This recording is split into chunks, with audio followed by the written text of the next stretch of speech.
स्वागत। आजपासून शारदीय नवरात्रोत्सवाला सुरुवात झालेली आहे। आदिशक्तीची आणि नवदुर्गेची पूजा केली जाते आणि अशातच आता पंढरपूरची रुक्मिणी माता आपल्याला विविध 9 रूपांमध्ये पाहायला मिळणार आहे। देवीची 9 रूप या नवरात्र काळामध्ये आपल्याला अनुभवता देखील येणार आहेत।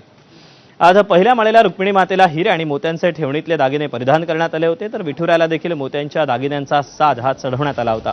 विठोबा आणि रुक्मिणी मातेचे हे रूप पाहण्यासाठी भाविकांनी मोठी गर्दी केली होती।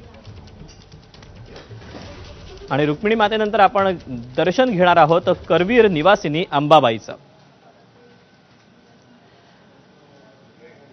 करवीर निवासिनी अंबाबाईची देखील आज विशेष पूजा करण्यात आली।